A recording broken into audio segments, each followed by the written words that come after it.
Can you hear me okay?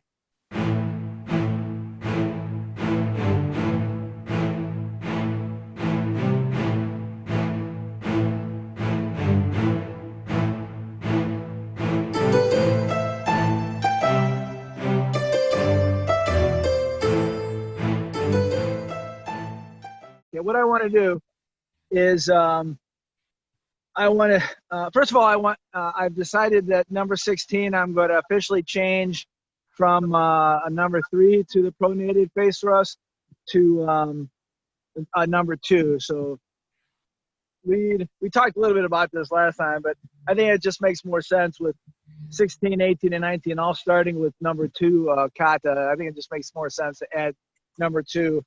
But instead of an offside and onside? Yeah, an onside and an offside. I'll post it on the Squires page.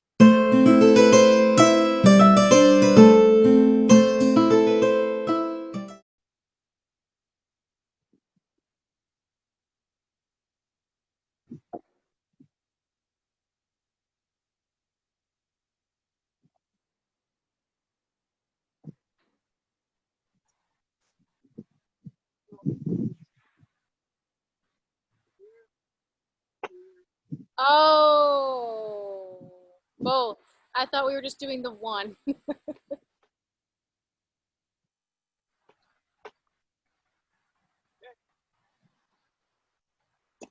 Got it. If you guys could just show me now, real quick, number 16, each of you. At the one first.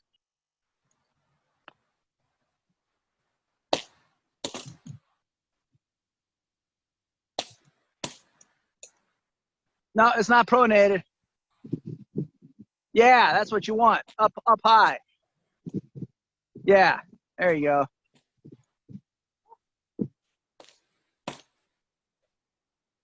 Yep. Okay, remember to use your body when you thrust. Got it. So, Edric, go ahead. Oh, shoot, that didn't work.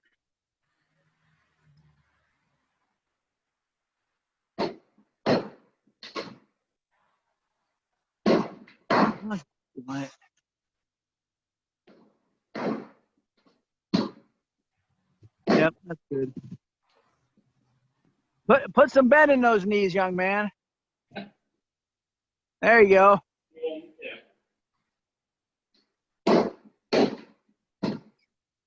Yeah, use your body for the thrust. There you go. Okay, that's good. Trigger.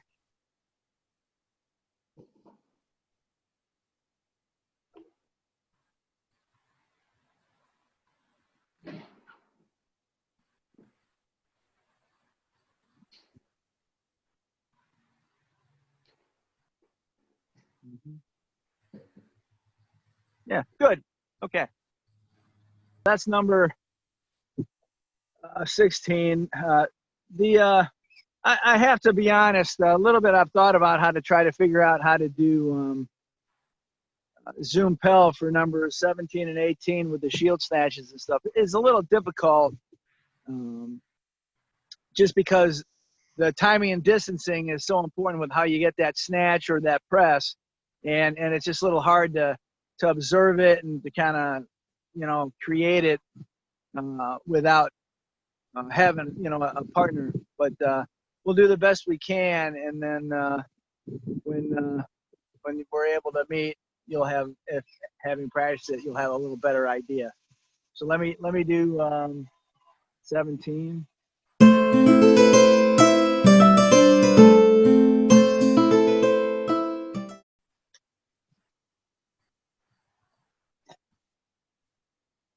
Remember, 17 is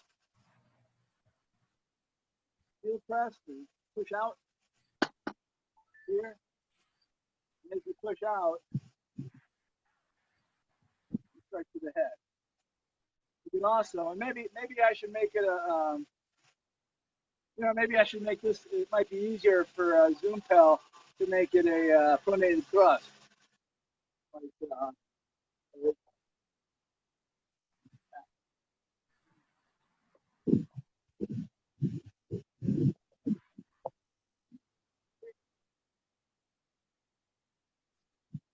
Yeah, let's do that. I'll change that too, especially since we're doing more face wrestling. What happens is press out, you're trying to grab your opponent's shield from point forward guard, and as you press, does that work? Yep. Yeah. Yeah, I think that works better, especially from a viewpoint of video. So Zoom. are you adding a kata or changing? I'm changing that one too. I'm going to change that one as well.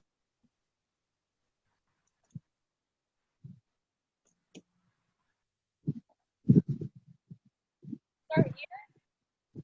Uh-oh, where'd you go?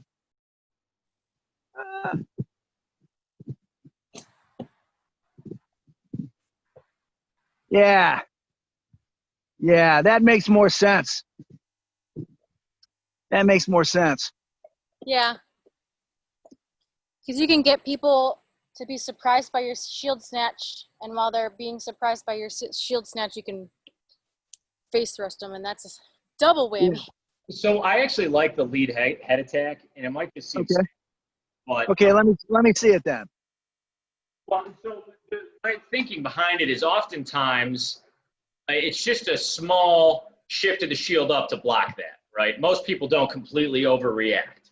So Right. if you can stop them from just doing that little shift up, Yep, you got him. the lead head. So Yep, okay. I'll try it both ways.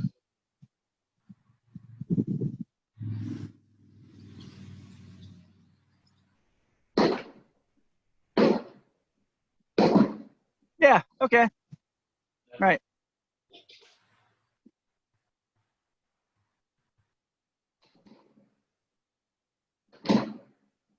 For the thrust, Edric, go to point forward guard. Yeah. Yeah. Yep. It's it's almost like you want to catch their shield for that split second, so that you can beat the sword there, or you can beat the shield there, basically. Yep, exactly. Okay, Traeger.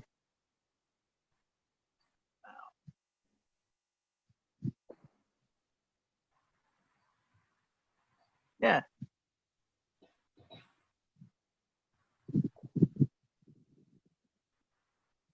Cool.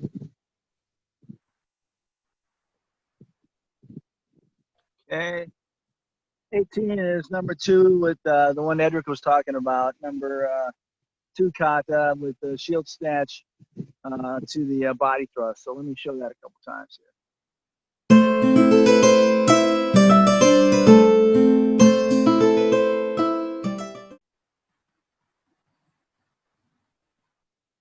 So,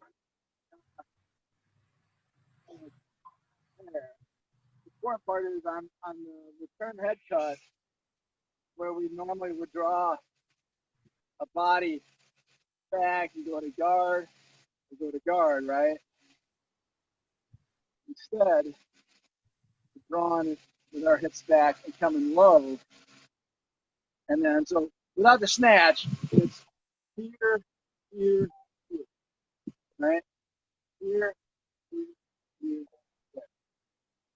The snatch, here.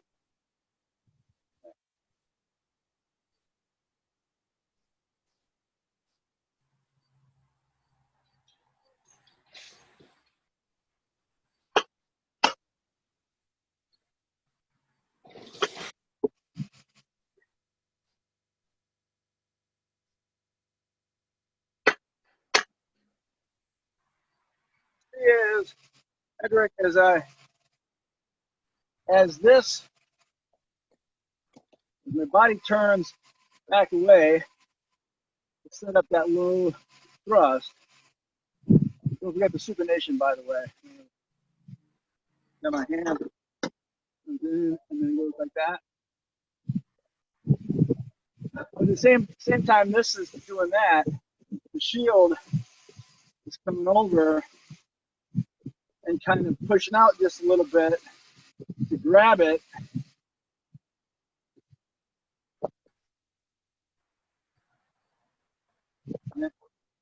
If I do it like this and then go like that, I've released the shield and they'll probably block it. So your thrust is like, see how the movement of my hand is right down in here? I'm not like this, I'm not like that. I'm not here, I'm just here. See how that just goes underneath there with that round shield? If I had my teardrop, this part of the shield wouldn't be there. We'd have a little bit more room.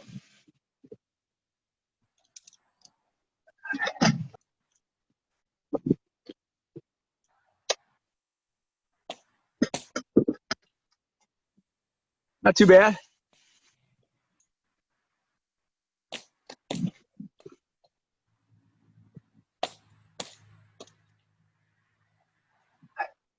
So Ethelwyn.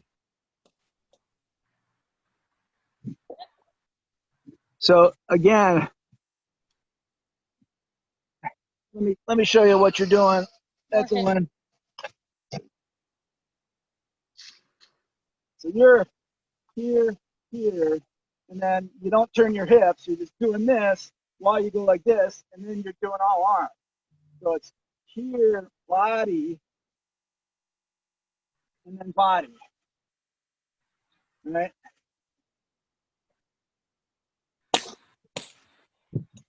Yeah, much better.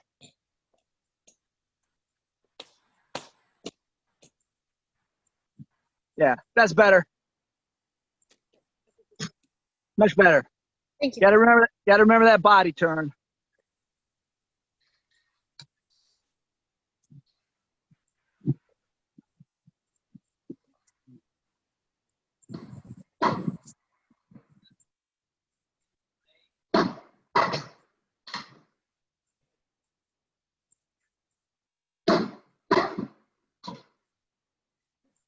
I just feel like I keep hitting my Pell in the junk.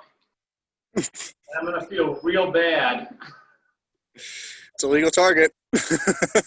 You never target that, right? So you know, put an X marks a spot on your Pell for your junk and then don't hit it.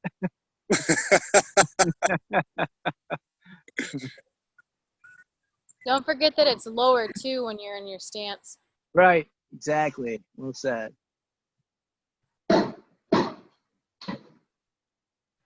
Okay, Edric, come here and watch.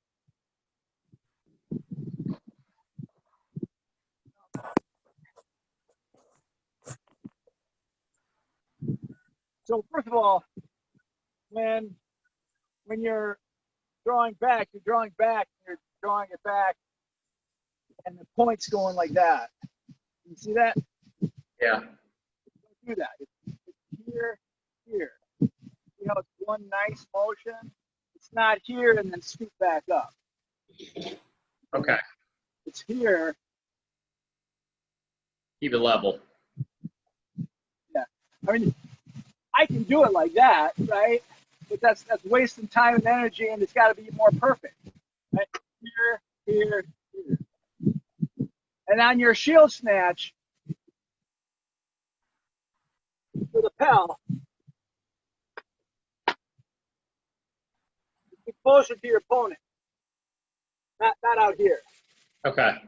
Here.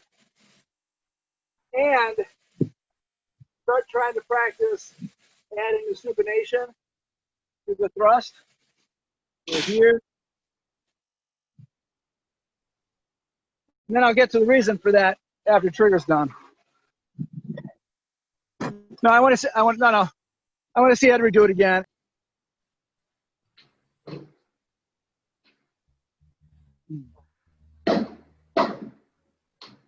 Nope, you tip, bro. Your tip went down. Yep.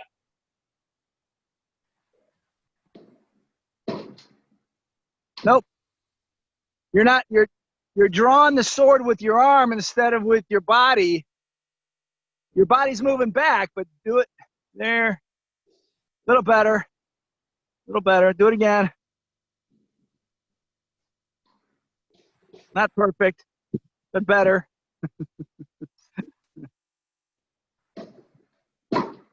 Shifting. Okay. A little better. So, Edric, watch this.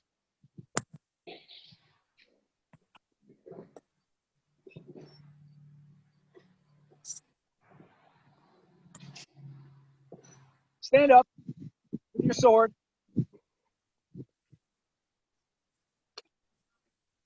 Okay. Put your sword, turn away like you are. That's good. Put your sword like that. That's what I want.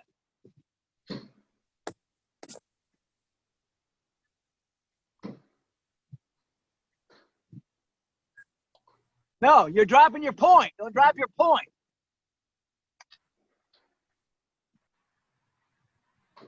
Yes, yes, yes. You're still dropping your point. You're killing me. Yes. Yes. Better. Better. Does that make sense? Yeah, this is the one that, I mean, I was like just practicing, feeling like I was getting nowhere. Yeah. Yeah. Yeah, this is Well, definitely the toughest one for me. Okay. Trigger. So, but no, that's good. I'm literally just gonna stand in front of my Pell and do that. Go ahead, Trigger.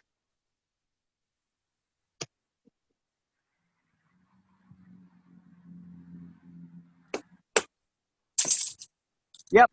Nice.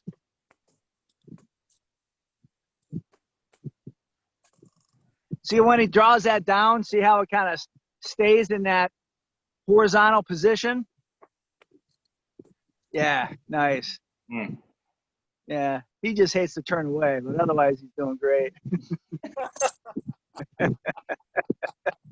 He heard me. That was good. That was good, Traeger. Thank you. Okay, so now we're going to do a variation of this thrust, okay? And the variation of the thrust demands the supination. Does everybody understand what I say when I say supination? No.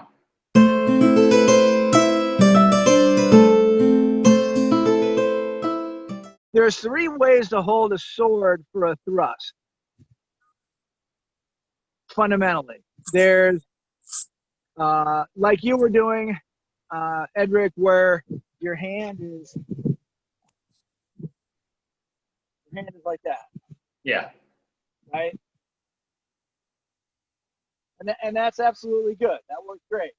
There's pronation, which means, so in fact, everybody stand up and go like that. I want to see it. Yeah, I want to see your hand. I want to see your hands. Yeah, get rid of the sword.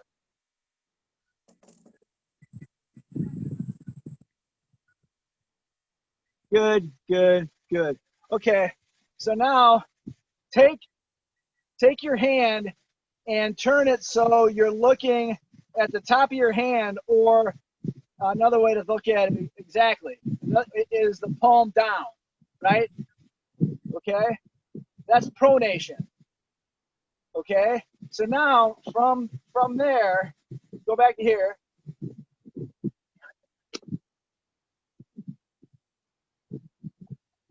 As you rotate your hand up,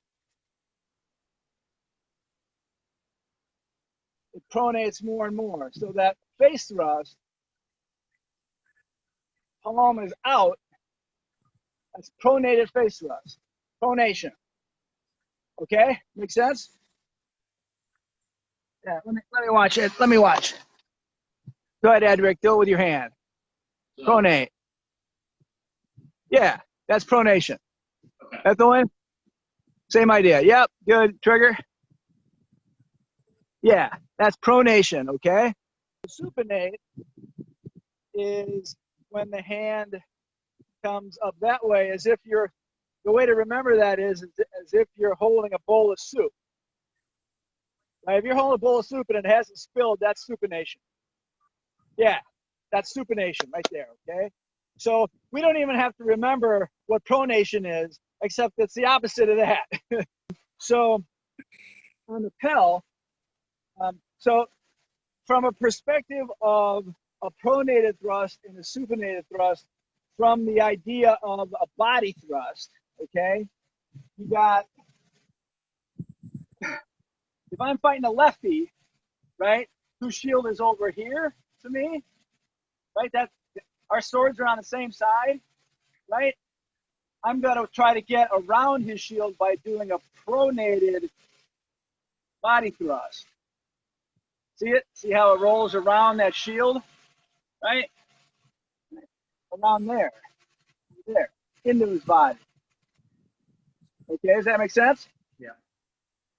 If I'm fighting a normal righty and I want to do get a better angle for the body thrust, or another different varieties of face thrust, or low chest thrust, as we do this motion, right, we turn the hand to supinate and thrust. Instead of it being lined with the shield over it. And what happens is eventually, you see it? Yeah. What happens is eventually, you won't see me do this, but trying to stop, pronate thrust, or supinate thrust over there. Right? Stop and around. Okay? Does that make sense? Could you hear me? Yeah. Yes. Yeah. Okay. So, that the one, just stand at your Pell without your shield and do a pronated thrust and then a supinated thrust.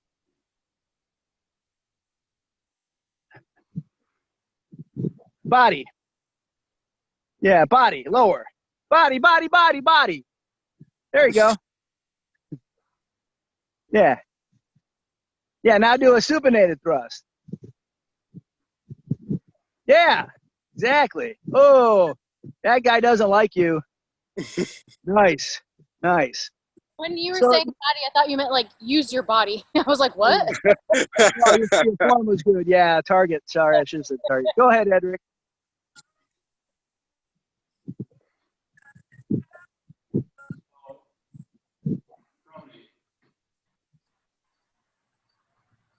Yep. Yep. Hey, Edric. Get a big 3/4 inch threaded bolt and strap it to your shoulders and your ass. I want everything moving at the same time. Never mind, that's a joke, bro. Yeah, you know. Yeah, look at that. He's got that shit down. Now, do a supination. Yeah. Now, see how the supinate is easier? Yeah. See, yeah, that's good. That's good. You got it. Go ahead, Trigger.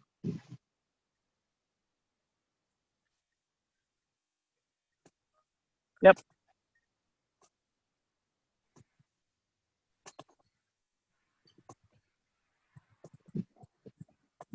Yep. And supinate. Is he supinating or didn't he hear me? I can't. Yeah, supinate now. Yeah. There it is. Yeah, that way. Is that what you were doing? I couldn't tell. Yep. Good. Good. Okay. It's hard to tell with my darkness. I know.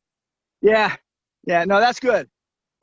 So, kind of to finish the conversation about pronation and supination, the use of body thrust, face thrust, et cetera, becomes really, really more and more important as we get better. Not only because a nice thrust is, you know, a quick kill, but also because it opens up your choices to make your opponent weary of you. And the ability to have different ranges with those thrusts and insides and outsides and pronations and supinations and all that. When I say inside and outside, I mean if you're thrusting inside or away from you, if you're away from your body versus near your body. So 19. 19's the one I have problems with because Okay. of my big circles. Do you want me to just go for it?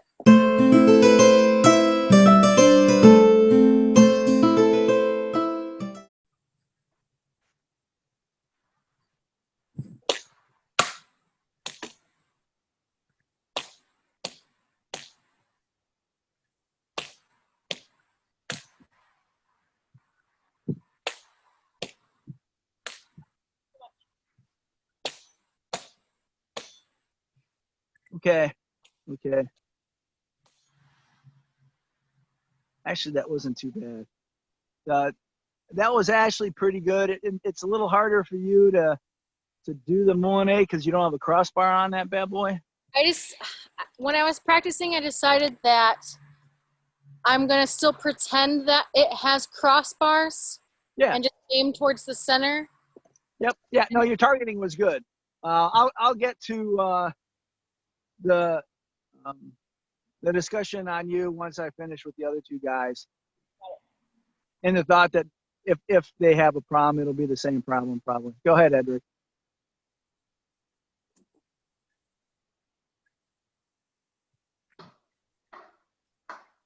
Okay.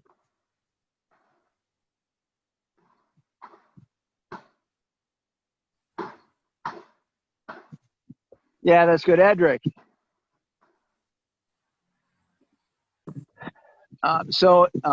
This is for Edric. A little bit like my comment last kata about using your hips.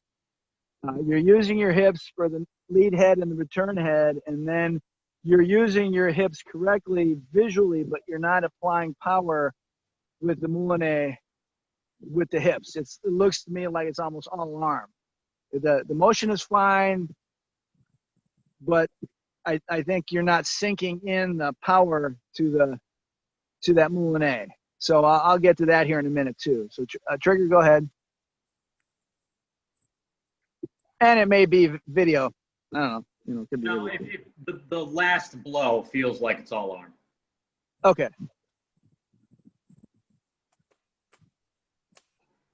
There it is.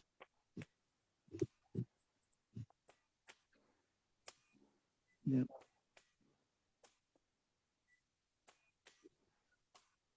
Cross. That bit. Okay. Okay, Trigger.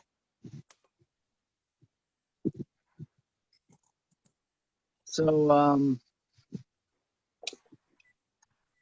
for you, Trigger, the only thing that I'd recommend is, and I think what I'll do is I'll do this in reverse order so I remember it better. Trigger, your point down guard is like this. And then you're throwing the Moulinet. So that's an okay choice, but I like to teach it fundamentally so that it's here, right? So that there's no gap in between your shield and the sword. See how my head could get hit right now if I didn't do that?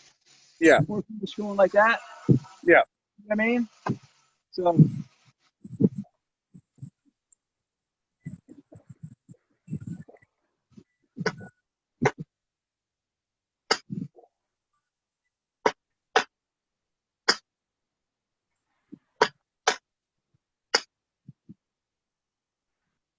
that makes sense, Trigger? Aye. Okay, and so then, Edric, you're turning this nice. You see me? Yeah. Yeah. You're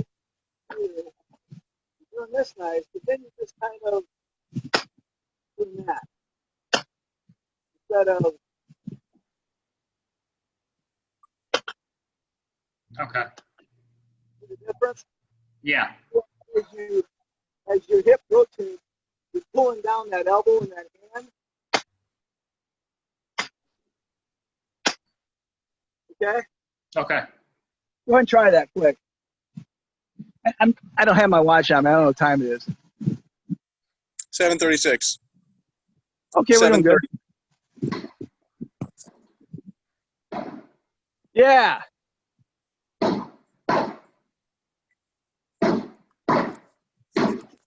That's better. Okay. So then, I feel the difference.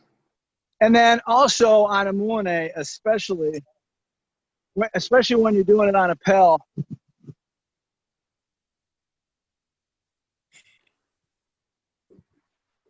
you should be able to keep the sword right where you hit, as long as there's a crossbar.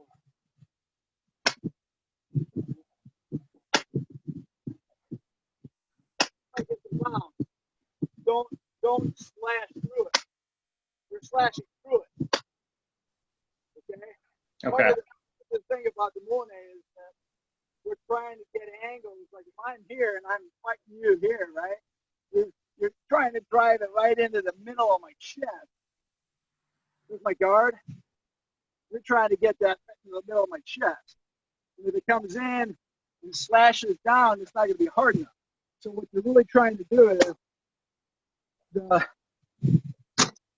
talking about how to generate the power of the blow, but the directed cut, normally the directed cut of a cut is in the plane and it just goes through my head, right? Right, if I'm my target, right? Okay. On a Monet,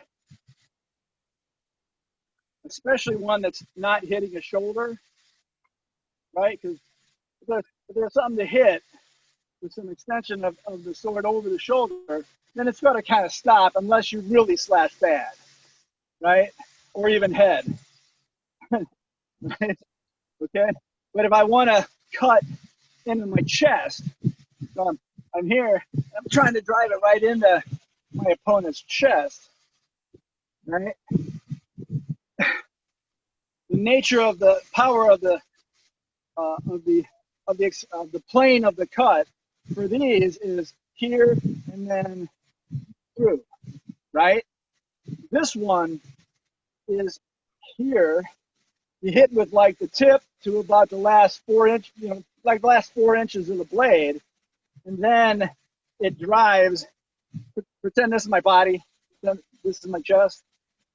It drives in and down. So the finish of the cut is through and down, not there.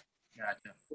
And so the nature of how you get that power is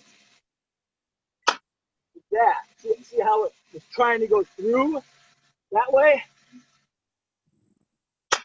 That I could cut down here, it'd be harder to do, and I hit bolts and shit. And I already missed my tip. But does that help a little bit too? Yeah. Okay. And then Edwin, I think what you were doing was the pull of your arm. You're thinking a little, like you said, your circle wasn't too bad, but you're thinking a little bit too much that instead of just that.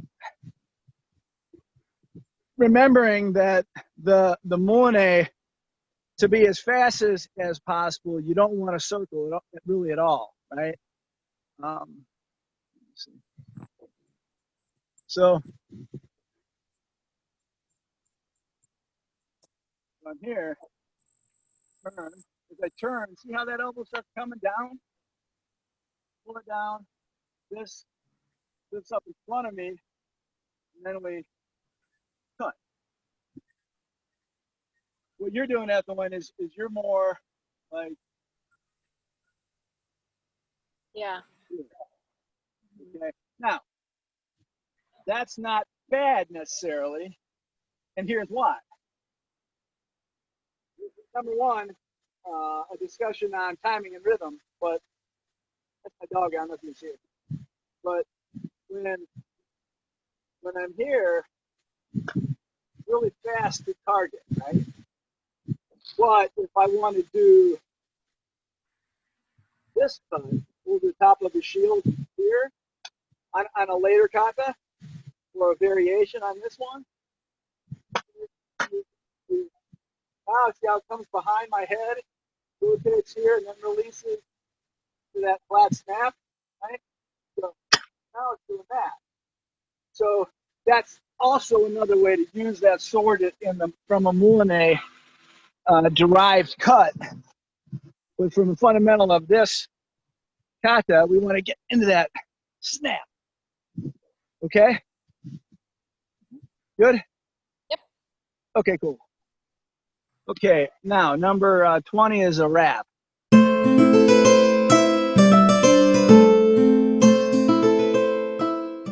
And you guys tell me, having practiced this a little bit, you think the first fundamental wrap should be the target should be a leg so that gravity is helping it.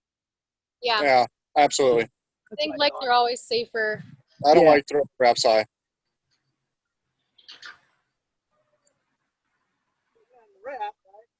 Start on your shoulder as a fundamental. Is that get you that power? Even closer.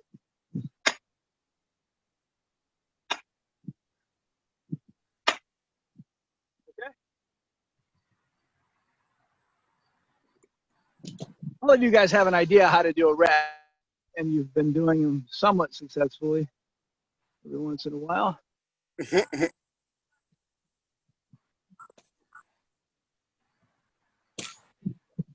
Pull back on your body to finish it. Yeah, yeah, yeah. Yes. Yeah, it look good. It feel good? Yeah. Cool. I love doing this, but Yeah, yeah. You have a really nice low leg wrap. thank you. You're welcome. Let's see. Great. Edric, your knees hurting you today? How your knees doing today?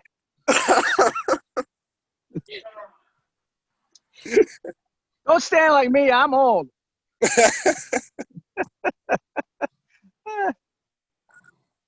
There you go. Yep. Yep. Looks good. Good. Trigger.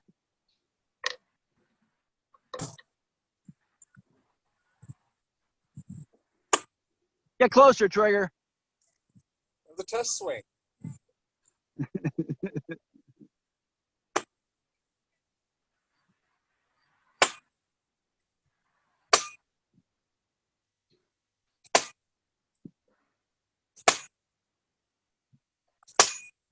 Okay. Good. Okay. So then this particular kata, I think all three of you have been, your range has been, so I'm gonna, we got a little time, right? I can do a little rap dissertation.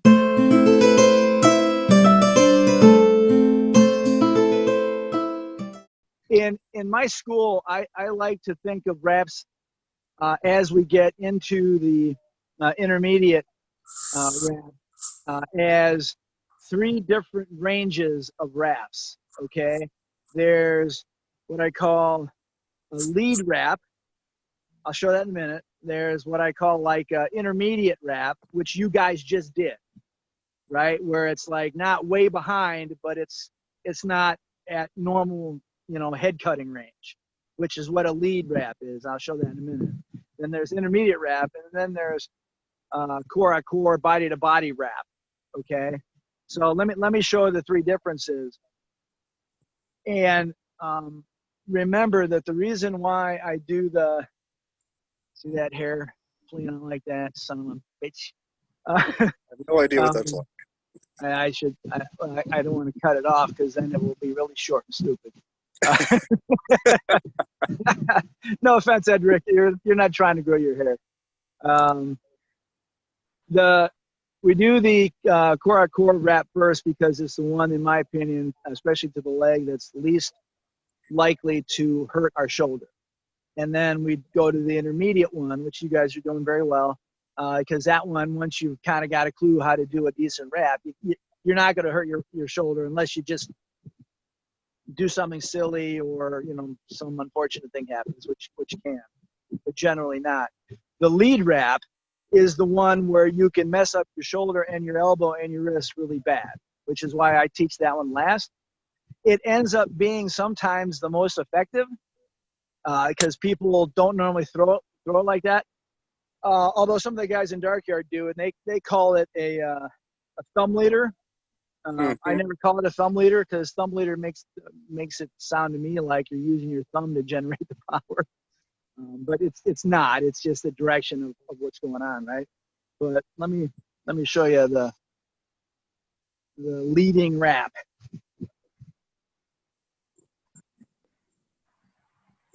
So remember, right?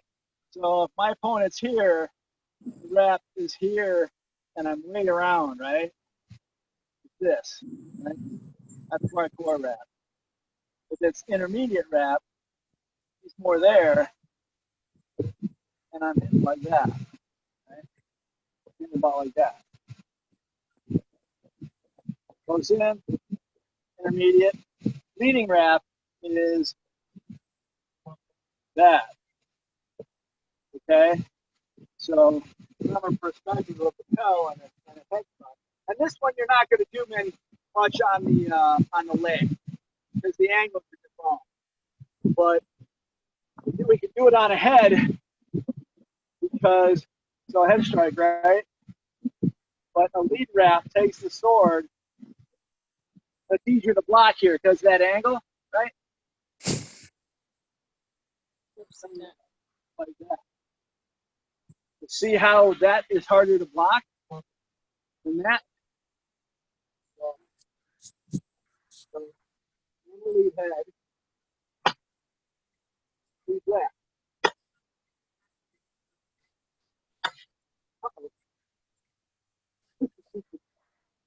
Okay. Anyway, I don't have to hit it hard to. You see the duck fly? Yep. Right here, you did it. And the smaller the circle, usually we're doing really big circles with wraps to generate a lot of that power, right? The lead wrap, you're trying to use a little bit of that bigger arc, but a lot of it. See how I'm hitting like that? So I don't want to. We don't need to do that tonight. I just wanted to start the conversation with you guys on how that particular trio works. And you can see that on that one, if you miss, if the guy ducks, if it glances, that sword is your hand is like your wrist has got to get torn off, your shoulder's got to get hurt, you know, that kind of thing, because you're way out there in front of yourself now. And and the final one is, and I don't consider it like one of the good wraps, but obviously Scorpion. But we're not going to do Scorpion Saturday, right? Hard pass. Yeah, exactly. I don't think I'll ever even attempt. Yeah. No, I do sometimes. The thing with Scorpions is that eventually, as long as you remember to do it while you're standing and your opponent's kneeling or sitting, it's not that bad if you do it correctly, because your shoulder is still down when you Yeah, finish. you're not doing this When you're stupid. trying to get over somebody and they're standing and you're way the hell up there, whether it's intermediate, angled, or a Scorpion, more like that, you know, you're just tearing that shoulder up. God didn't Absolutely. make that joint to do that, you know, 100 times a week for three years, and then all of a sudden the dude starts winning more and more doing that, and then all of a sudden the shoulder explodes, and etc. So yeah, hard no.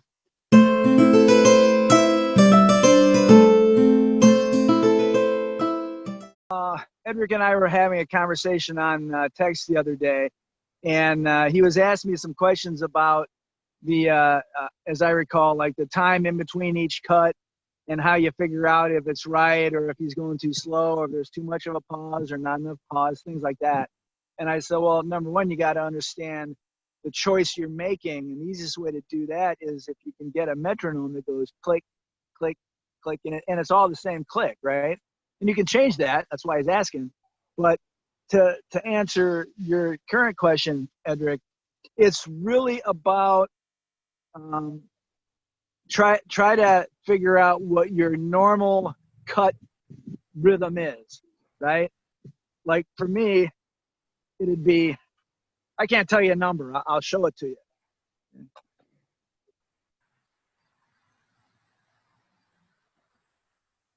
It'd be about that. You know?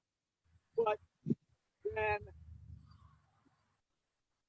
we're going to change that speed because our opponent is going to be used to that, right? So once they get used to it, if we go going to be maybe harder for them to block it because their shield is doing this, because all of a sudden you're going slower, or not, that's not slower, the gap in between each cut is bigger, okay? And then you can speed it up, right? Right? So you should have 3 different categories with your rhythm that you've kind of just practiced and kind of built into your skills matrix and your Pell choices. Okay, does that make sense? Yeah, that makes, so that's okay. Because I guess one of my issues was I was finding, okay, what's not really the fastest, but to kind of find that middle tempo as your normal. Yeah. And then right. You have a faster one if you need it. Yeah. And a slower one if you need it. So right. So pick lead head, just like I did. Lead head, return head, lead head. And do it kind of like you're used to. And then do it as fast as you can without hurting yourself or stressing out your arm or anything, right? And then once you figure out what the faster is, then you can go back to the normal and then slow it down. Okay. The reason why this is really important is because eventually we're going to do 2 or 3 of those speeds in a combination. Okay? So you might go really fast, and then the last one's to the slow side. Or 2 real slow, and then 1 speed damn race boat fast. Right? I'm spitting, I'm so excited. Right? Okay? Or it might be slow, medium, fast, And so as you guys start to understand how to make those choices, right? Now you're changing the tempo of your cuts and really screwing with your opponent. This is a form of manipulating your opponent. Okay? So then in time, down the road, we'll start to talk about pause attacks, right? Or stop attacks, right? So if you've started to train and think about the understanding of how to change the tempo and the rhythm of those cuts, then it becomes much easier after that, that process has been created, understood, and executed. Then when I say, okay, do a pause attack, you'll say, well, what do you mean? I said, well, we'll go ahead and do a number, do a number 1, and then put a pause in there, and then do a number 2, or whatever. And now the pause, all the cuts were the same speed, but the pause is now screwing with your opponent. See what I mean? Yeah. Okay. And just an additional kind of sidebar comment about pause, using the changing of speeds and tempo. That's still a pretty physical. Although it's starting to manipulate time a little bit, it's still a physical manipulation of time. When we throw a pause in there, it's still a physical manipulation of time, but it's starting to talk to your opponent's spirit. Because your opponent goes, oh, I know what he's doing. And then all of a sudden it goes, well, what the fuck was clam? Right?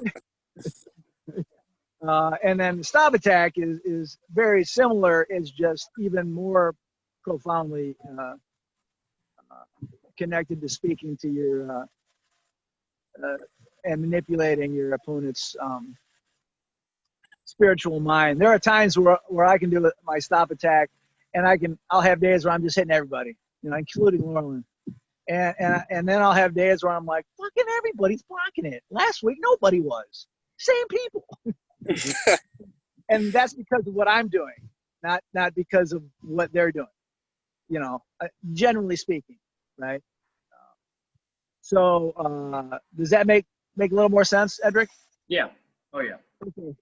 Yeah. In fact, this is reminding me that I probably should have a kata for this discussion.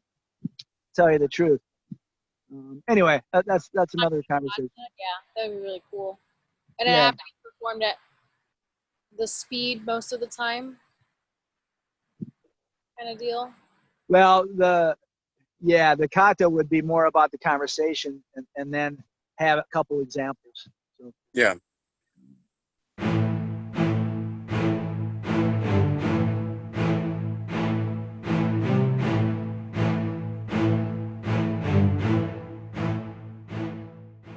It may take a couple days, but once this video is done, I'll chop it up and try to get it on YouTube.